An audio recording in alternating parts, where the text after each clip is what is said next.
ao painel com o tema Propostas Legislativas e Políticas Públicas de Proteção e Combate à Violência contra a Mulher.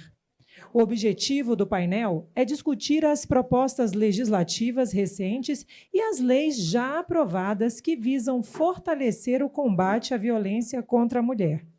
O painel analisará a implementação dessas normativas, seus impactos na prática e os desafios encontrados para sua plena efetivação, promovendo um debate sobre a necessidade de continuação, atualização e aperfeiçoamento da legislação para melhor atender às demandas das mulheres. Para coordenar este painel, eu convido Ivana Paixão Neves, auditora fiscal aposentada da Receita Federal aposentada. Por gentileza, Ivana.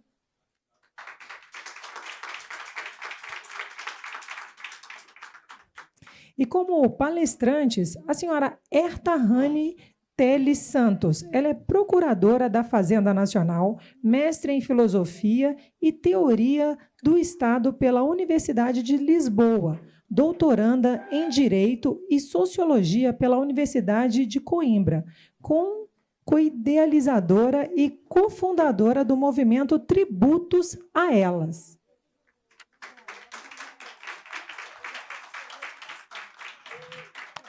Convidamos também para compor esse time a deputada federal Érica Cocai, do PTDF.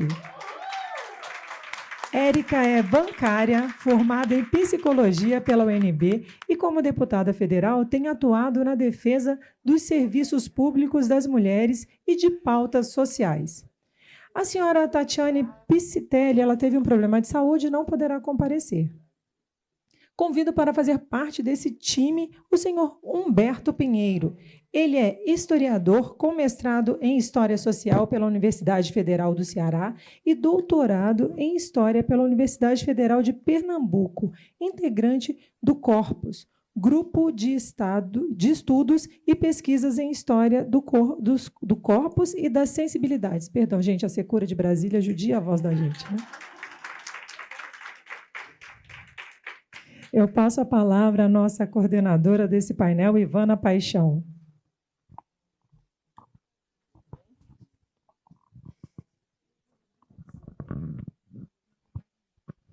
Bom dia a todas aqui presentes, a todos. É um prazer enorme estar nessa mesa com esses convidados para fazer essa palestra, esse debate sobre esse tema, cumprimentar a mesa e dizer assim, da minha felicidade de a gente poder fazer esse debate, esse momento importantíssimo, né, da sociedade, a gente buscar esse avanço, essa evolução, do orgulho enorme que eu tenho desse sindicato, abrir essa possibilidade. Realmente, o nosso sindicato sempre na vanguarda dos debates da sociedade. Né, a gente que tem quase 40 anos de militância, está percebendo sempre que vai além da questão corporativa, sempre antenado com os acontecimentos. E essa diretoria também com essa sensibilidade para a gente começar essa discussão. Quer dizer, já é um avanço, porque a gente já tem outros momentos em que esse tema foi tocado. E já quero de cara propor que o próximo CONAF a gente tenha uma mesa com esse tema, né? A gente evoluir mais ainda para o próximo CONAF. Isso. Então, veja só, nós aqui nos foi colocada uma questão fundamental nesse debate, que a gente tem um movimento feminista que ele começa a avançar nos anos 60, e os passos foram sendo dados, mas a gente tinha lá no início do movimento feminista, que começa nos Estados Unidos, principalmente, uma discussão que separava as mulheres feministas brancas das negras. As mulheres negras passavam por uma dificuldade maior na questão da violência, né? Porque ela sofre da violência sexista, a violência racista e ainda a vulnerabilidade social e econômica. E essa realidade ainda vem para aqui, até hoje, né? A Bell Hooks tem um livro interessante que ela escreve sobre "E eu não sou uma mulher?". Essa frase foi dita por uma feminista lá na década no século XIX, onde tinha um debate entre homens que discutiam o feminismo das mulheres brancas e as mulheres brancas. E ela entra no meio do debate e ela questiona, porque eles não aceitavam que aquelas mulheres tinham que reivindicar direitos, as mulheres negras. Elas vinham de um regime de escravidão e eram consideradas objeto, e não uma pessoa com direito. E ela entra no debate e tira a roupa e mostra a mama. E dizia: eu não sou uma mulher, e fala da luta dela, de como ela ia para a lavoura, da força que ela tinha, que ela conseguia produzir até mais do que muitos homens. Enfim, a gente avança hoje e chega num debate em que a gente encontra mulheres brancas e mulheres negras e mulheres mestiças e mulheres de todas as raças aqui conseguindo fazer esse debate uníssono, e a gente tem que entender, sim, que a mulher negra tem que ter um espaço dedicado nessa discussão, porque é o setor mais vulnerável da sociedade. E ainda pegando uma pontinha aqui rápida do que foi falado aqui da questão tributária, a gente tem a mulher negra, que é a base da pirâmide social, é a mulher que está, na sua maioria, na informalidade e com as menores rendas, e ela é quem paga o tributo indireto, né? A gente tem uma tributação indireta que atinge a maioria da sociedade, que está na base, é quem paga no consumo. E as mulheres negras são as que mais estão nessa base, as que têm a menor renda, então, proporcionalmente, são as mulheres que pagam mais tributo nesse país. Tá? Então, vamos aqui seguir no nosso debate, chamando aqui, primeiramente, o convidado. Vamos convidar a Herda, né, para falar primeiro. Herta Rani é a primeira palestrante. Por favor.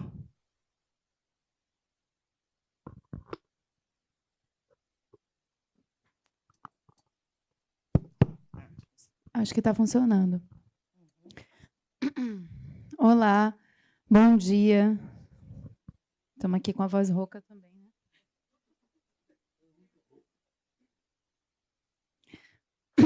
Um excelente dia aí para vocês. Eu estou muito contente, muito honrada de estar aqui com vocês hoje. Esse diálogo é necessário, urgente, extremamente relevante. E essa mesa está com uma composição fabulosa aqui. Cumprimento aqui os colegas de mesa e estou muito contente de estar aqui hoje. Parabenizo pelo evento, dou parabéns a todos vocês que ajudaram a organizar. É uma excelente iniciativa. E falando aqui um pouquinho para vocês sobre o tema de hoje, que é o tema das mudanças, das possibilidades legislativas, né? Eu lembro muito da questão da violência contra a mulher, em geral, como ela é sutil. Foi falado aqui nas primeiras mesas que, às vezes, ela é invisível. E quanto a gente demora, Nori mesmo falou, demorei muito para perceber o que estava acontecendo. Ou seja, eu poderia ser um pouquinho até distraída nesse ponto. E me lembra um pouco esse quadro, não dá para ver muito, mas é um quadro famoso, Beijo, né, que está em Viena agora.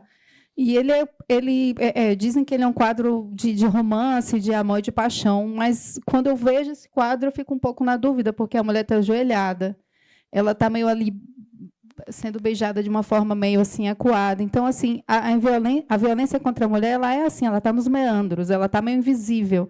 Às vezes a gente não enxerga com tanta verdade porque ela é um pouco sutil. E esse é o problema que foi falado mais cedo, que antigamente a gente só via violência contra a mulher, contra a violência que era o olho roxo, o dente quebrado. Mas a gente tem aquelas violências que são mais invisíveis, são mais sutis no sentido, ele foi me chamando a cada vez mais e cada vez piorava mais. Então, qual é o ponto? Qual é o grãozinho de areia que transforma o que acontece no dia a dia naquela violência que é tão forte e tão marcada? E a Natura e a Avon fizeram uma pesquisa recentemente, né, que 4 em cada 10 brasileiras não sabiam reconhecer que elas sofriam violência, justamente pela essa dúvida do que é, até que ponto é a violência ou não. Então, a dificuldade de reconhecer a agressão é um problema, porque a gente ainda tem no Brasil essa compreensão do olho roxo. Mas outras formas de agressão são tão relevantes e tão impactantes quanto, né? Mas as vítimas não reconhecem.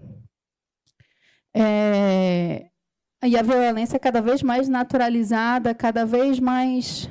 A gente tem dificuldade de nomear o problema e a gente cria essa dúvida.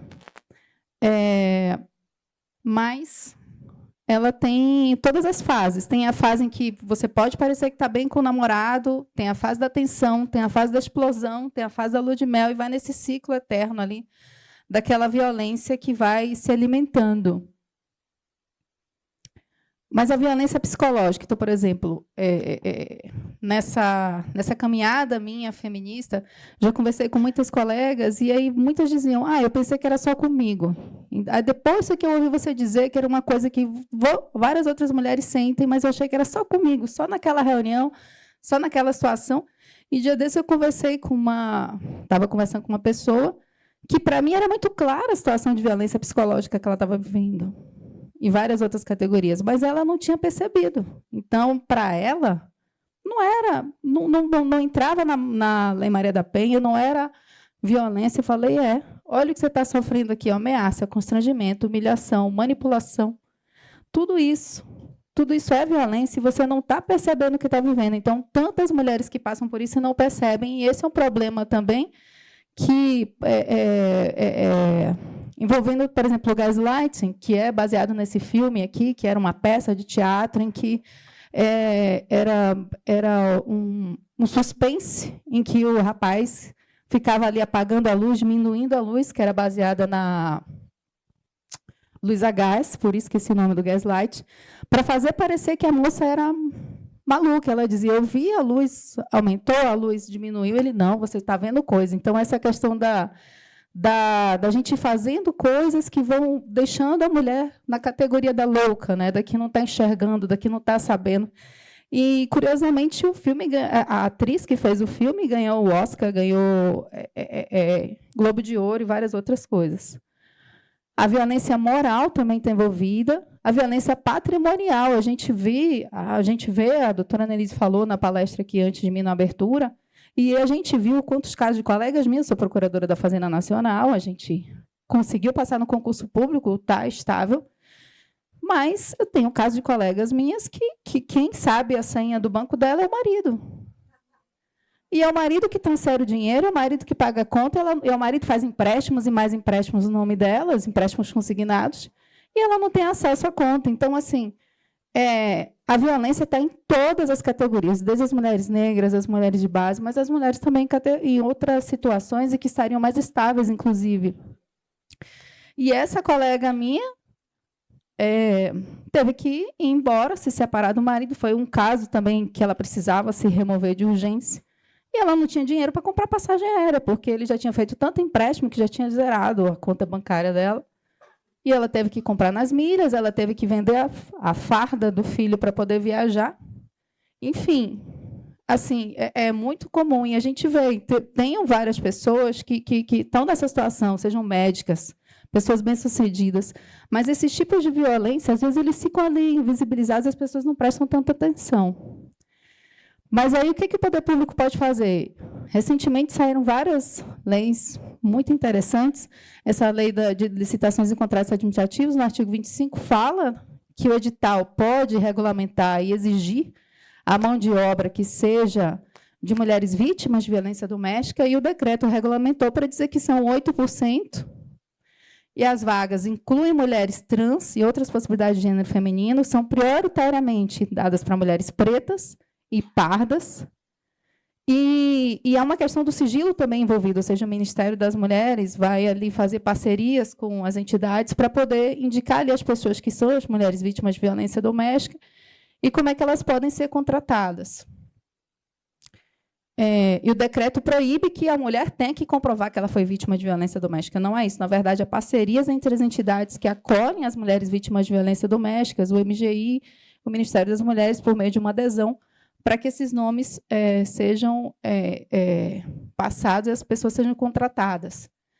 E o artigo 5º fala que, para os fins dessa lei, a violência doméstica e familiar esse nome doméstica pega um pouco, porque às vezes a gente fica achando que a categoria é muito dentro de casa, mas não, é o contexto ali do âmbito da família, é uma relação íntima de afeto, tem várias possibilidades, pessoas agregadas, enfim. E várias outras modificações foram feitas, né? As salas lilás que vão acontecer. A questão quando a violência atinge uma mulher, ela não atinge só ela atinge a família inteira, porque ela é a base, né, da estrutura, inclusive ela é a base do sistema capitalista, se a gente for parar para pensar. E aí a legislação permite que a mulher possa ter prioridade para matricular os seus dependentes na instituição de escola quando ela sai de outra cidade para poder fugir. A legislação também dá essa preferência, essa prioridade. Também há vários outros programas. A gente também está falando de violência da internet, a violência que foi citada aqui na primeira mesa, inclusive, das possibilidades. Recentemente, o STF julgou o artigo 19 do Marco Civil, dizendo, inclusive, que as empresas são responsáveis, né? Elas têm que tirar aquelas violências, o que for detectado ali, elas também são responsáveis para tirar, porque antes você dizia que a empresa não era responsável pelo que o usuário postava, né, em vários tipos. Mas, hoje em dia, a partir dessa decisão do STF, o artigo 19 já está dizendo que não, que não é mais necessário que venha uma decisão judicial para que esse tipo de violência seja retirada da internet, mas que outros tipos de notificações extrajudiciais podem deixar a obrigação imediata da plataforma retirar o conteúdo. Então, os provedores vão ter que trabalhar, e a gente vê vários tipos de violência que são feitas em relação a mulheres hoje em dia na internet, em relação, inclusive, a crianças. Então, são crimes principalmente relacionados a crimes sexuais, pessoas vulneráveis, tudo isso aí está na conta dos provedores de internet, eles têm a obrigação de tirar. E a gente tem vários projetos de lei em andamento, inclusive em relação à internet. O PL 2338, o PL 592, o PL 113, justamente para que amplie a autorização e permita que o Ministério Público e delegados da Polícia solicitem os registros de conexão da internet, sem autorização judicial prévia, para que a gente possa cada vez mais controlar o que circula na internet em relação a essas mulheres. E esse não é um problema particular, esse não é um problema individual, esse é um problema de violação de direitos humanos, cabe a todo mundo. E a sociedade também pode pensar em criar soluções, criar redes de apoio, inclusive dar sugestões para o poder público, né? Esse aplicativo, que foi criado por uma empresária, ela não sabia nada de internet, nada de como é que funcionam as redes, ela criou esse aplicativo em que você pesquisa sobre o seu eventual paquera ali. E aí eu realizei essa pesquisa com alguém que eu já sabia que tinha problemas. E aí apareceu aí, né, a bandeira vermelha, foram encontrados registros públicos sensíveis que podem indicar a necessidade que você tenha maior atenção com esse seu provável paquera, né? Aí saiu o número dos processos e tudo. E tem também redes que ajudam esse memo, que é Homem ao Contrário, que é propõe, né, reflexão de homens, é um grupo, eles fazem um trabalho fantástico para reunir homens, para discutir sobre masculinidades. A gente também tem grupos de mulheres, e a gente tem esse Mulheres contra a Violência, que a Marielle faz parte, que a gente conseguiu ir lá entregar esse documento lá na PGFN para pedir justamente a questão da remoção, já baseado na portaria que existia na Receita Federal, para que a gente conseguisse ampliar essa portaria para outros tipos de servidores públicos. E a gente fez uma entrega linda e maravilhosa, e depois o parecer saiu em fevereiro desse ano, possibilitando essa remoção. E a gente, inclusive, conversou com a deputada Érica sobre ele. Ela chegou a fazer um projeto de lei aqui para alterar a lei 8.112, para poder garantir essa hipótese de transferência excepcional das pessoas quando tivessem vítimas de violência doméstica. Enfim, e essas redes vão ali apoiando e pensando em perspectivas. Falando em tributação, professora Tatiane também organiza o grupo de tributação e gênero da FGV, e a gente chegou a produzir alguns PLs que a gente entregou diretamente para a deputada Lídice da Mata, e algumas deputadas assinaram os PLs, e um deles é justamente tinha a contratação de mulheres assim, dar alguns tipos de benefícios tributários para as empresas que contratassem mulheres negras. Tinha também o PL para mulheres que eram chefes de família, mãe solo, e tinha o PL das vítimas de violência doméstica para que as empresas tivessem repercussão, né, benefícios tributários, caso elas contratassem mulheres vítimas de violência doméstica. E a gente ficou na dúvida nesse momento que a gente estava relatando esse projeto, como é que ia comprovar que as mulheres eram vítimas de violência doméstica, já que tem a questão do sigilo e tudo. E aí já está meio que resolvido até pela contratação que está vindo ali na lei de contratação e licitação, que é possível fazer esse tipo de contratação com sigilo, né, baseado ali nos espaços de acolhimento. E eu acho assim, que as soluções, e já que esse evento está reunindo tantas mulheres potentes e maravilhosas, a gente pensar em mais soluções ainda, em mais caminhos ainda, para o futuro, a gente pensar nas violências que estão acontecendo na internet, a gente pensar nas soluções multifacetadas que esse problema exige, porque é um problema que não é só meu, não é só daquela pessoa específica, é de muita gente que precisa se reunir. E a gente está enfrentando um novo território do problema, que é o território da internet, que até então estava sendo terra de ninguém, mas agora a gente está tentando colocar, né, o governo brasileiro, enfim, o Poder Legislativo colocar alguma ordem. E o desafio que se diz são soluções multifacetadas, políticas rigorosas, educação contínua das novas gerações, das crianças que estão vindo por aí, e valorizar iniciativas como Me Too, Black Lives Matter e tantas outras iniciativas que são globais e potentes e que buscam mudanças estruturais, porque a união é que faz a força, a gente já viu.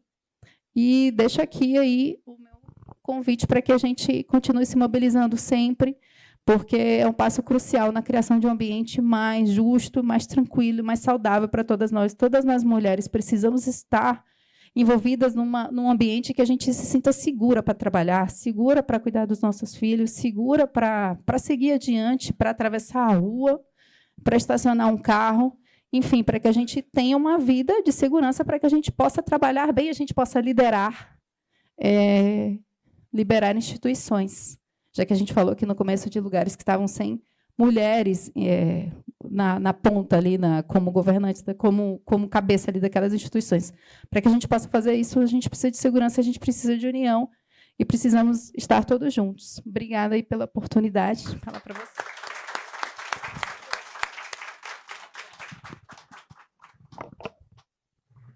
Obrigado, Herta, por sua apresentação.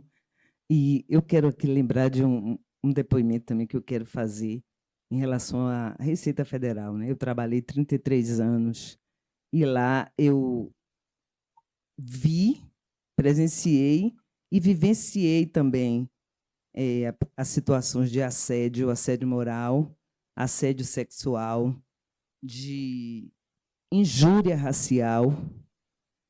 E, no meu caso, eu não vou entrar em detalhes, mas teve uma situação de uma funcionária, e eu lembrei que a palestrante anterior falou das terceirizadas, que são, né, das empresas da Procuradoria que são assediadas.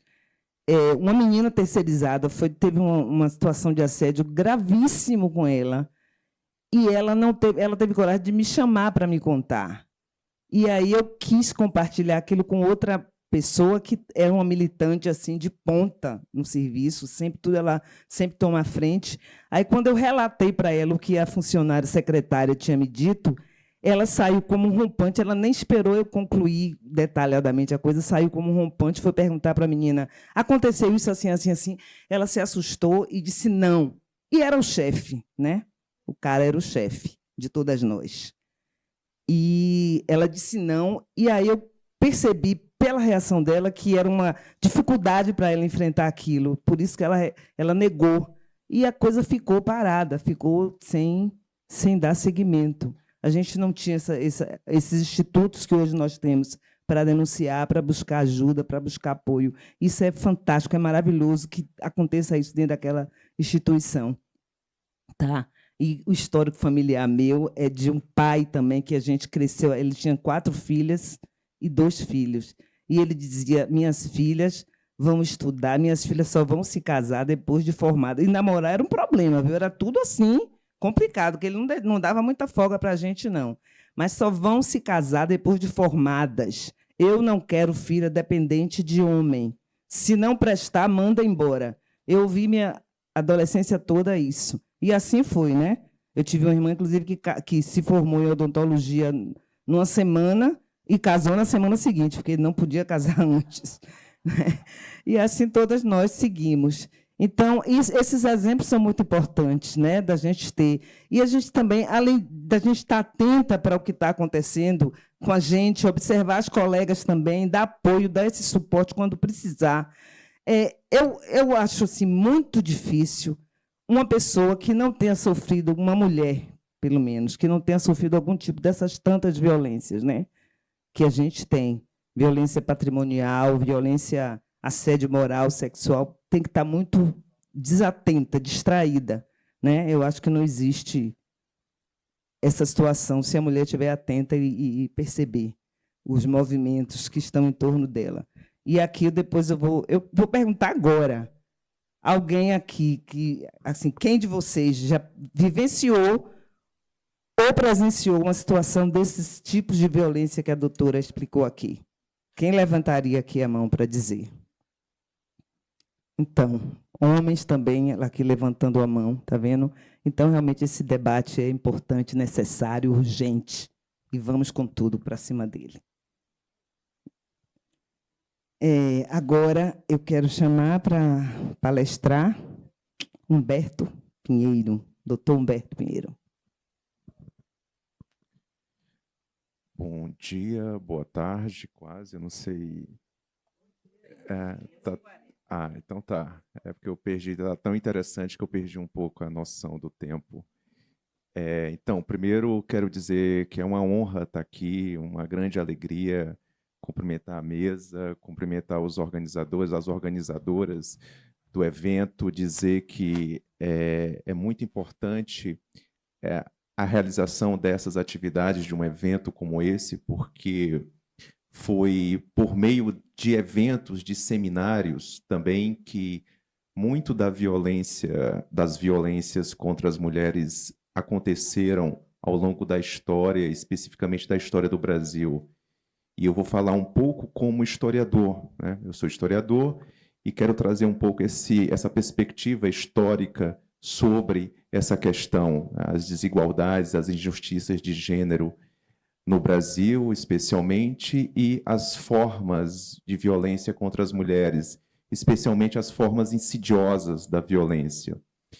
E aí também uma honra estar aqui acho que pela primeira vez, como minoria, como homem branco, heterossexual, cisgênero, minoria no palco também, num debate sobre essa questão. Infelizmente, ainda inclusive, essa discussão é dominada, sobretudo, no ambiente acadêmico, ao qual eu sou ligado.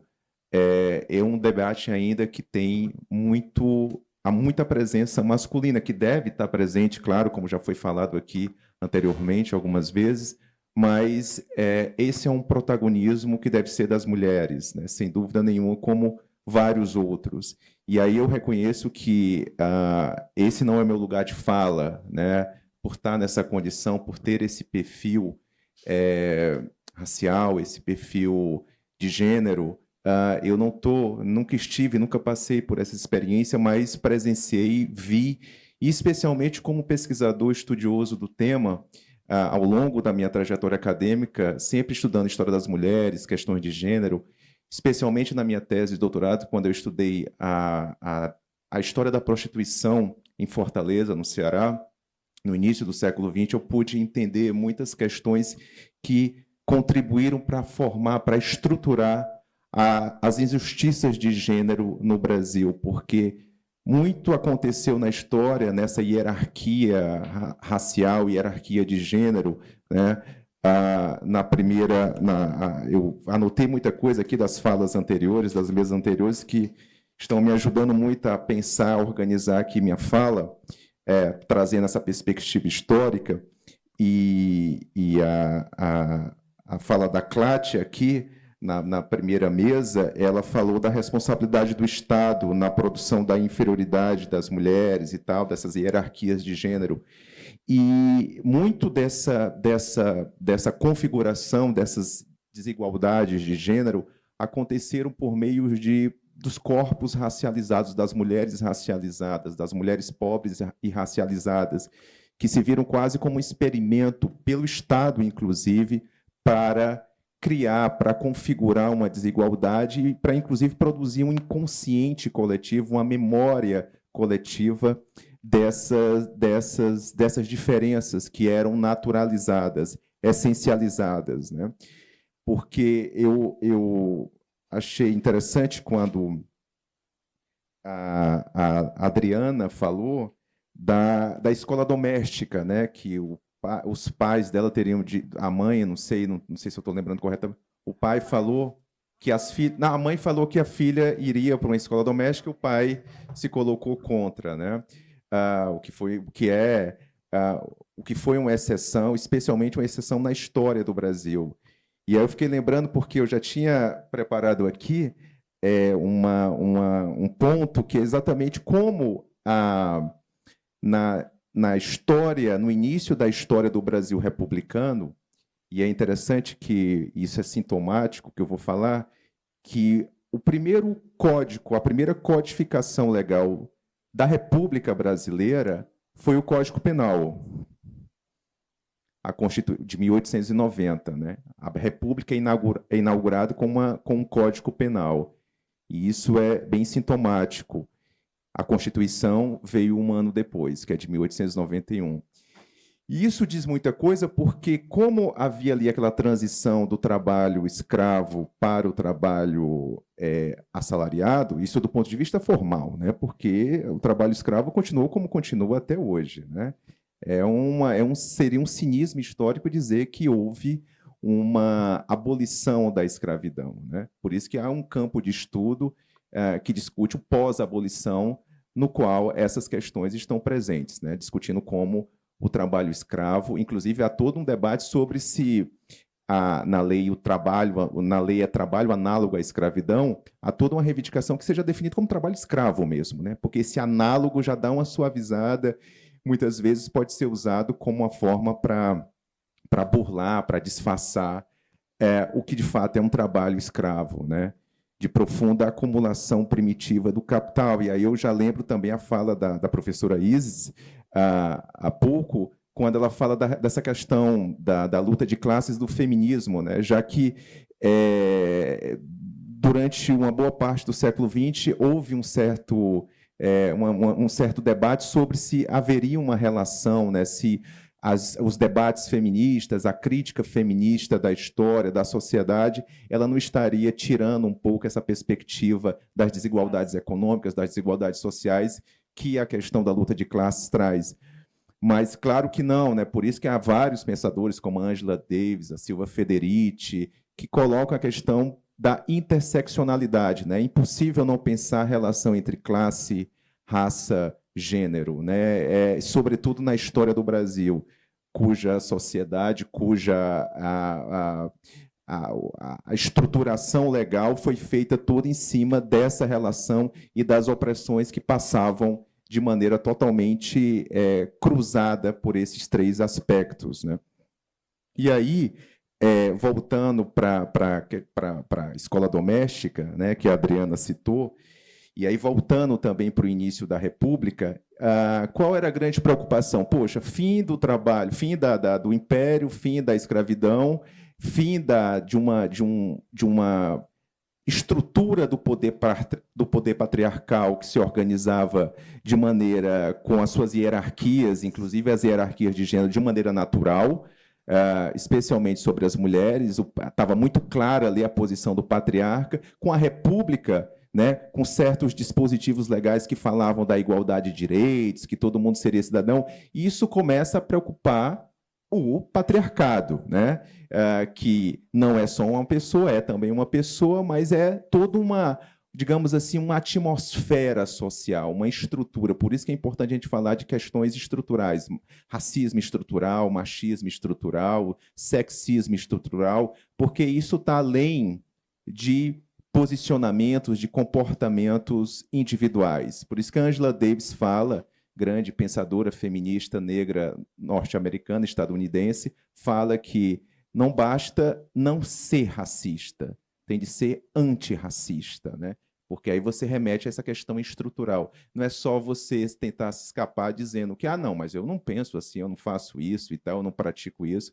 Mas como a história dessas desigualdades te privilegiam, né? Sobretudo enquanto a condição de uma pessoa que não está em nenhuma desses lugares de opressão, né?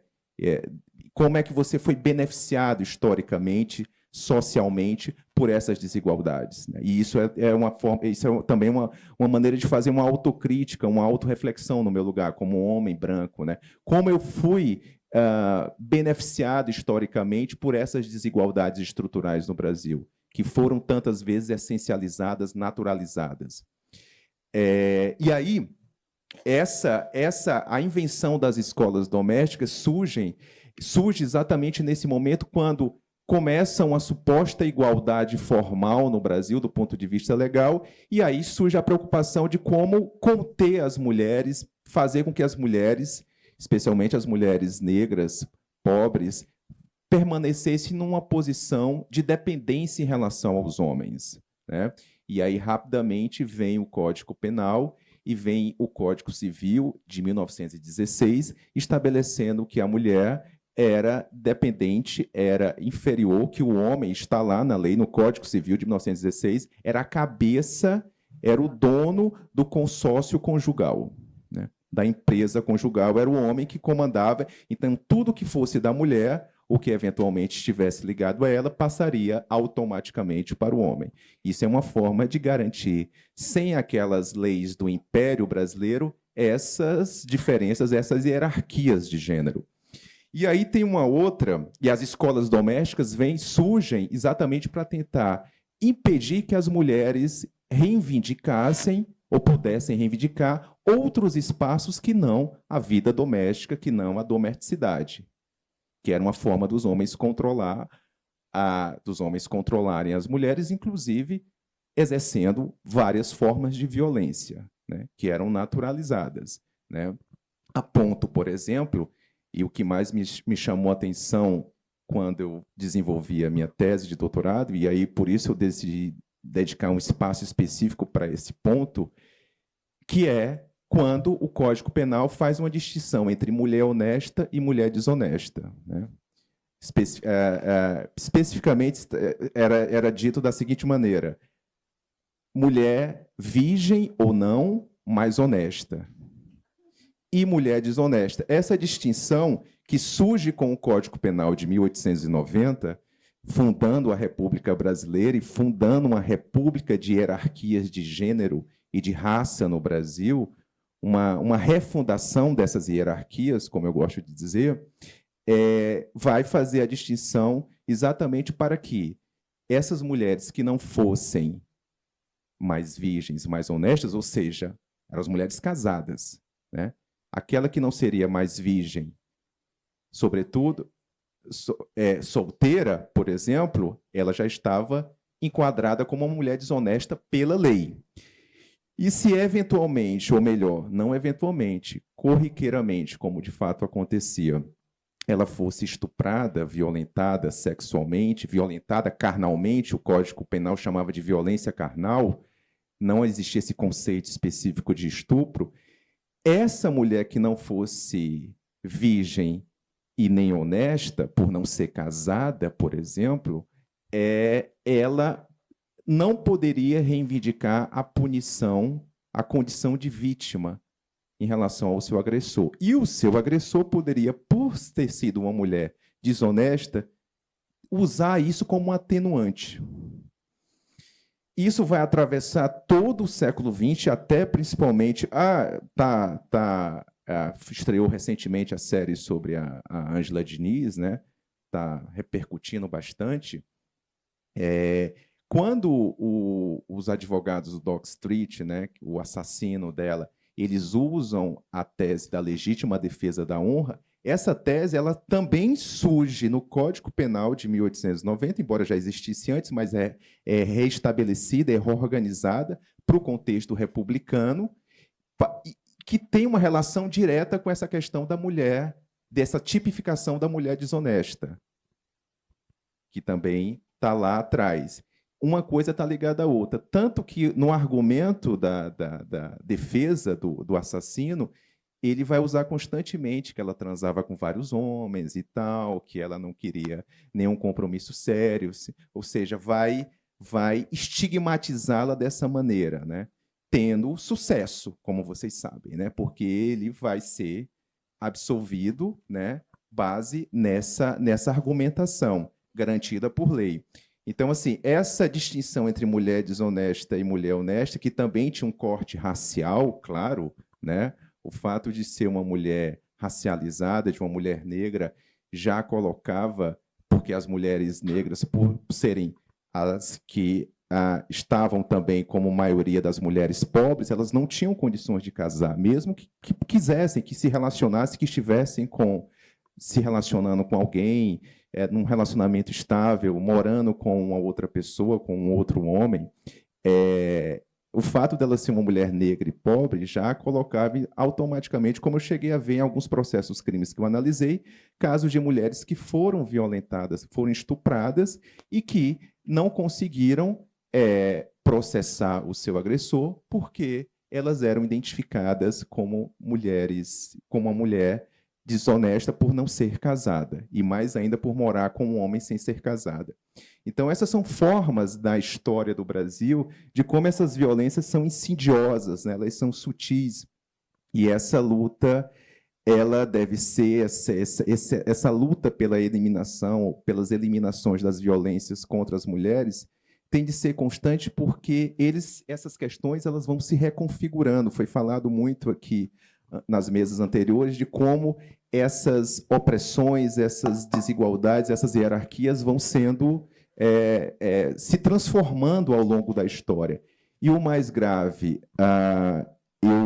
durante muito tempo houve uma concepção de que a história seguiria uma linha reta, evolutiva, ou seja, coisas que teriam acontecido no passado não voltariam a acontecer porque o sentido seria sempre linear, evolutivo, como uma seta que vai para frente. Não, as coisas...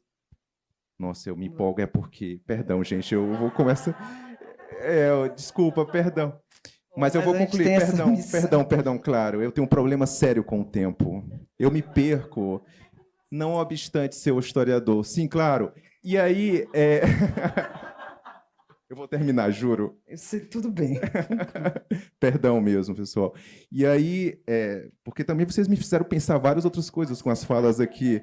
Então, elas vão se reconfigurando, né? Elas vão voltando e voltam exatamente como eram antes. Não tenham dúvida que eu escutei aqui também antes, né? Ontem a gente conversava, né?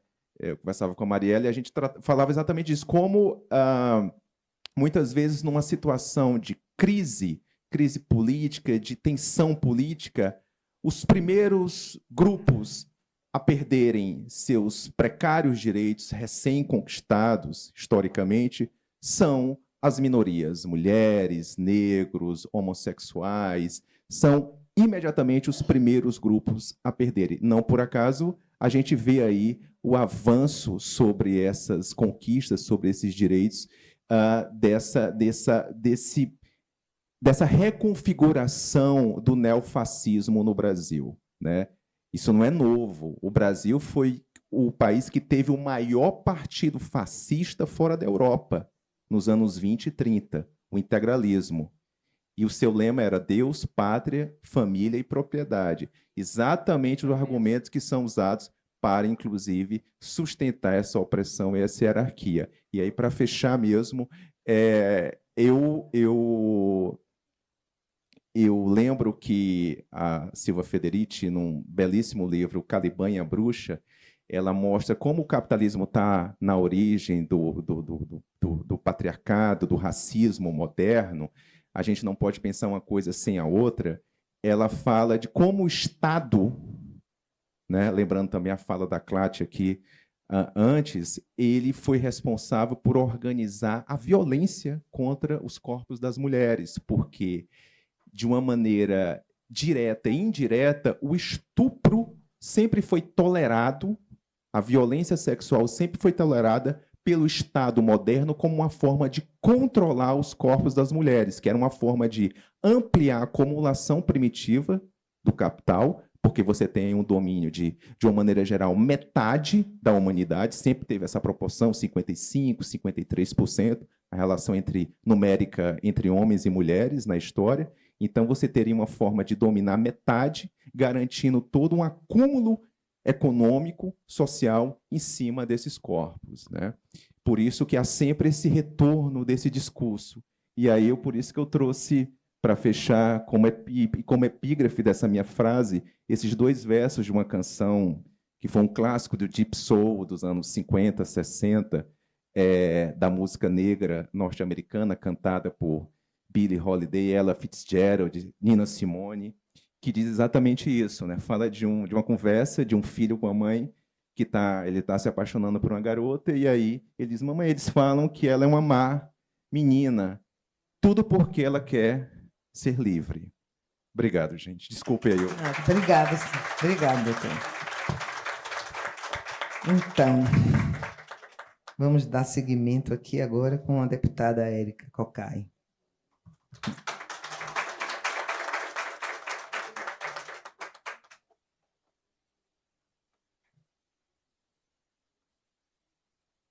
Oi. Muito encantada de estar aqui. Muito encantada de estar com vocês, muito encantada de ter escutado as falas que escutei. Porque penso que essa é uma discussão, a eliminação da violência contra a mulher, muito estruturante. Muito estruturante. A violência é muito estruturante. Ela foi se embrenhando nos tecidos sociais e se tornando uma cultura de violência contra as mulheres. E é por isso que é estruturante o enfrentamento da violência contra as mulheres. Nós, em grande medida, estamos vivenciando um debate que já aconteceu em outras etapas da nossa história, de que a discussão de enfrentamento à violência contra as mulheres, ela teria suas consequências a partir da resolução de outros grandes conflitos que nossa humanidade carrega. E eu digo que não. Não é a partir da resolução de conflitos ou de outros tipos de desigualdades que nós vamos automaticamente estar eliminando as desigualdades de direitos entre homens e mulheres e a ausência de equidade de gênero. Eu diria que a luta em defesa de uma sociedade sem violência contra as mulheres, ela é estruturante para a construção de uma sociedade sem classe, uma sociedade antirracista.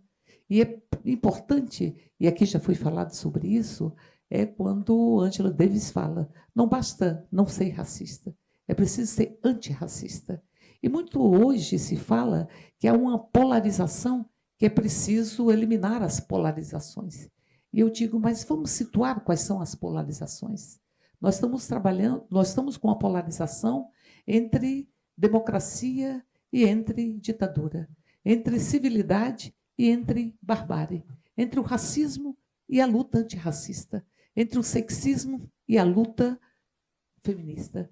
Então, estas polarizações, elas são absolutamente fundamentais para que nós possamos construir uma sociedade que seja uma sociedade igualitária. E por isso que não nos cabe uma posição de não nos colocarmos em nenhum desses polos. A neutralidade, quando a democracia está ameaçada, quando a liberdade está ameaçada, quando a lógica sexista busca se imperar e o racismo busca se imiscuir no conjunto da sociedade, ela não pode existir. Há que se ter uma posição, Por isso é muito importante que nós possamos estar aqui discutindo que a luta por uma sociedade igualitária, ela passa pela luta por uma sociedade que enfrente o patriarcalismo, que enfrente o sexismo, que enfrente o racismo, que são estruturantes e que buscam naturalizar uma violência que não é absolutamente natural. Eu fico muitas vezes pensando o que querem alguns que não aceitam a discussão de gênero dentro das escolas ou em qualquer canto. Porque nós não somos discriminadas porque nascemos mulheres. Nós somos discriminadas porque houve uma construção de gênero que é social, que é econômica, que é cultural, que subalterniza as mulheres, que estabelece locais que são locais, via de regra, domésticos, como locais exclusivos da própria mulher, que são locais solitários. São locais solitários. Por isso, todas as vezes que a gente constrói roda de mulheres, quando a gente constrói espaços para que nós possamos falar das nossas dores e também da nossa força e da nossa coragem, a gente rompe uma solidão que é imposta por uma construção de gênero. Então, portanto, se você não discute gênero, ou se você abomina o conceito de gênero, porque no Congresso é uma verdadeira, eu diria, gênerofobia, uma fobia morfológica, eu penso que se alguém falar em gênero alimentício, alguém vai dizer que é contra. Alguém vai dizer que é contra, porque esta palavra ela está no radar daquelas que têm que ser combatidas. Então, se você tira a discussão de gênero, você naturaliza, biologiza as discriminações. Você diz que as discriminações são naturais, é porque se nasce mulher. Então, portanto, é preciso que a gente faça a discussão de gênero em todos os espaços, para que nós possamos, a partir daí, construir uma sociedade com direitos iguais. E uma sociedade sem violências, que, aliás, foram naturalizadas. Nós vamos ver, e aqui dizia o professor, o que tinha no Código Penal. E o que tinha, inclusive, no direito das mulheres à educação. Porque as mulheres adentraram a educação, mas os currículos eram diferenciados. As mulheres dentro da escola aprendiam como bordar, aprendiam como cuidar dos seus meninos e meninas, ou seja, os currículos eram diferenciados. A discriminação e a condição de mulheres serem responsáveis pelos trabalhos domésticos e as únicas responsáveis, ela também perpassa o direito à própria educação na sua origem.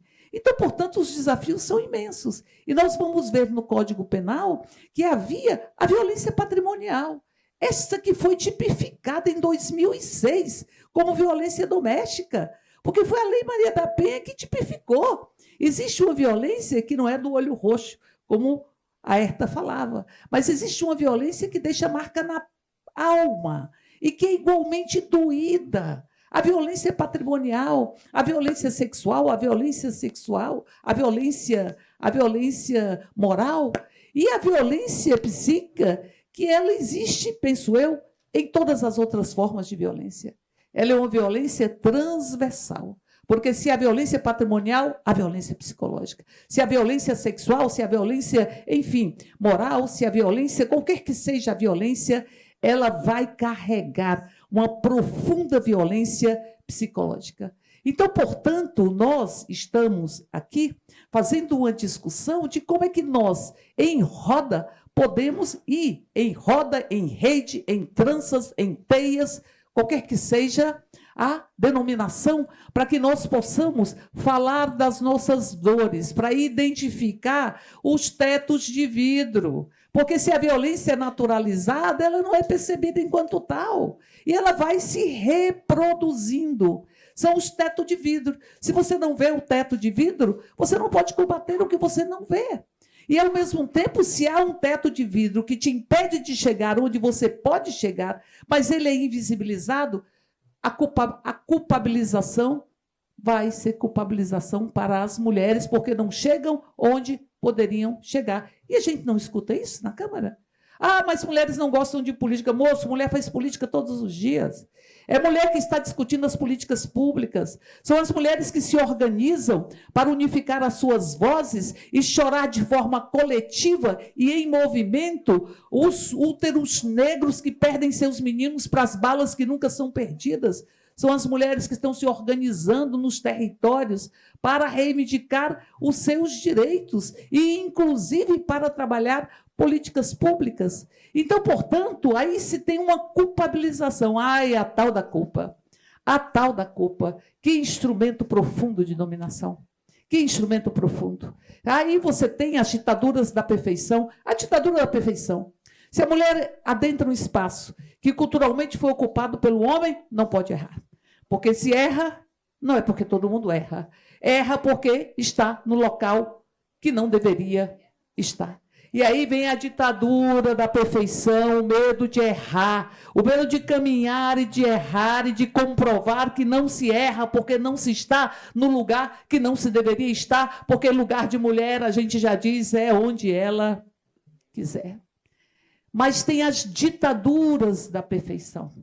É como se a sociedade dissesse, ocupa teu espaço público, ocupa teu espaço no trabalho, na escola, mas a sua casa tem que estar intacta, mas você tem que estar disponível para o seu marido, mas o seu filho não pode adoecer, você não pode perder seu menino para a droga, você não pode perder seu menino para as grades, as ditaduras da perfeição.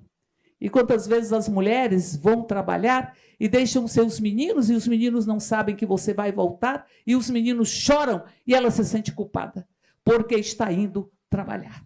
Porque está indo ocupar um espaço que a sociedade diz que ela pode ocupar, mas ela tem que ocupar na dupla, na tripla jornada, para que ela possa efetivamente corresponder às expectativas do patriarcalismo, do sexismo e do machismo. Portanto, há que culpa. Quantas vezes eu vi mulheres e recebi mulheres na Câmara com vítimas de violência e elas diziam, onde foi que eu errei? Aonde foi que eu errei? Vítimas de violência.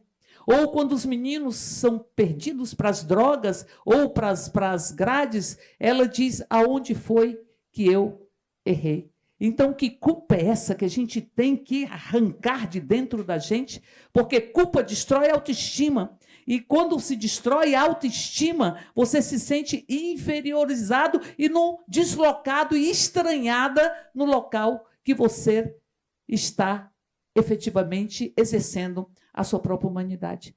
Por isso, penso eu, que é fundamental que nós possamos dar o caráter estruturante às violências de gênero, percebendo as violências de gênero, percebendo os telhados de vidro. E aí lembro muito da presidenta do Superior Tribunal Militar, que ela dizia, furei o teto de vidro. Eu digo, moço, quando se fura o teto de vidro, se abre o teto de vidro. Aí muitas de nós passamos, muitas de nós. Até com as vassouras que eles dizem que a gente tem, a gente vai passando. A gente vai passando quando alguém fura o teto de vidro. Mas quando a gente fura o teto de vidro, fica cheio de estilhaço dessa lógica sexista que a gente vai varrendo dos nossos caminhos. Por isso, os desafios são imensos. Nós avançamos, em grande medida, em vários projetos na Câmara. Nós avançamos na violência institucional, porque há uma violência institucional. Nós avançamos na violência política de gênero, e é preciso... E a violência política de gênero, ela vai se expressar na subrepresentação feminina na Câmara. Se você tem, por volta de 18% de mulheres na Câmara, e nós somos a maioria da população, e nos minorizam, mas nós não somos minoria, nós somos maioria. Nós, povo negro, as mulheres nesse país, somos maioria minorizadas e menorizadas. É uma violência política de gênero. Mas há também a violência política de gênero quando eles querem nos calar. Isso que a gente escuta dentro da Câmara. Vocês deviam dormir e não acordar mais. E a gente diz, moça, a gente vai acordar todos os dias. Todos os dias. Ou que diz, vocês são as gaiolas das loucas, vocês não sabem o que vocês estão falando numa discussão, por exemplo, de medidas protetivas. Que quem está na pele de mulher sabe o que significa uma medida protetiva e sabe o que significa a violência doméstica, que é o arrancar a gente da gente mesma, que vai arrancando a gente e vai desumanizando, porque todos os períodos traumáticos da história brasileira são períodos de profunda desumanização, seja o colonialismo, a escravização, a ditadura, ou enfim. E ali se dizia, o parlamentar dizia, vocês não sabem o que vocês estão falando, deixa que eu falo o que é correto, sobre medidas protetivas com violência doméstica. Mas nós também já escutamos, mulher que não age como mulher tem que apanhar como homem. Ou então, mulher que não se comporta como mulher não merece ser tratada como mulher. É uma violência política de gênero, para nos impor os locais, para nos impor as mordaças, porque não me venham aqui dizer que não tem mordaças, tem mordaças sim, e a gente precisa identificar, tem burca sim, que a gente precisa identificar e arrancar, para que nós possamos ter a liberdade de dizer que os nossos corpos são nossos corpos, porque os homens nascem e ninguém questiona que os seus corpos são seus. E nós mulheres temos que todos os dias dizer, os nossos corpos são nossos corpos. Deputada. Nós vimos aqui, estou concluindo, nós vimos aqui o que é o tabu da virginidade, que é domínio sobre os corpos. O que é que o professor falava sobre a concepção de estupro, que é domínio sobre os corpos. E quando a gente não tem o poder sobre o nosso sentir, o nosso agir, o nosso pensar, o nosso querer, a gente perde um quê de humanidade. Por isso é muito importante que estejamos aqui fazendo esta discussão para que nós possamos identificar todas as formas de violência, e inclusive a violência de segunda ordem. Porque há a violência sexual, a violência moral, no local do trabalho, ela atinge fundamentalmente as mulheres, ou prioritariamente as mulheres, e a violência de segunda ordem, que é a solidão de quem foi vítima de violência, porque nenhuma outra pessoa fica com disposição de depor e de testemunhar. Então, é preciso identificar as violências de segunda ordem, as violências que se constroem para isolar e impor uma solidão a quem tem a coragem de denunciar as situações de assédio. São inúmeros desafios que estão postos e eu tenho absoluta certeza que a gente vai trilhar, porque não tem sociedade democrática se não houver igualdade de direitos entre homens e mulheres, equidade de gênero. Não tem sociedade livre se nós não tivermos as violências contra as mulheres arrancadas do nosso próprio cotidiano. Por isso eu concluo lembrando 3 pessoas. Lembrando a coragem que fala Guimarães Rosa e que fala isso. Porque a vida exige de nós coragem. Lutemos como lutam as mulheres, lutemos como lutam as mães, lutemos como lutam os úteros negros que, de mão estendida, choram os corpos estendidos, os seus filhos, mortos pelas balas que nunca são perdidas. Mas também Cora Coralina, que disse que a gente vai arrancando pedra e plantando roseira. E arranca pedra e planta roseira. E Rosa Luxemburgo, que fala por uma sociedade onde sejamos socialmente iguais, humanamente diferentes e detentoras da mais profunda liberdade, porque foram as mulheres que arrancaram a faixa presidencial do peito estufado do fascismo nesse país, e são as mulheres que estão consolidando todos os dias, com a sua luta e os seus movimentos, a democracia, a liberdade e os direitos. Portanto, se cuida, seu machista. A América Latina e o Brasil serão todos feministas.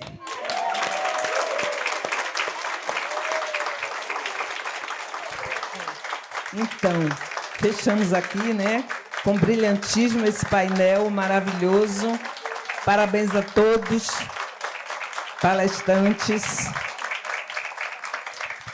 Parabéns à deputada, parabéns a Herda Reni e a Humberto Pinheiro. Muito obrigado a todos presentes. E sigamos, né? A gente conclui aqui que essa sociedade só avança para um futuro melhor se a gente tiver uma ponte muito forte. E nenhum elo, nenhum pedacinho dessa ponte, nenhum lado pode estar fragilizado, senão ela se rompe. E é isso que a gente vai seguindo. Obrigada pela excelente condução, pelos painelistas.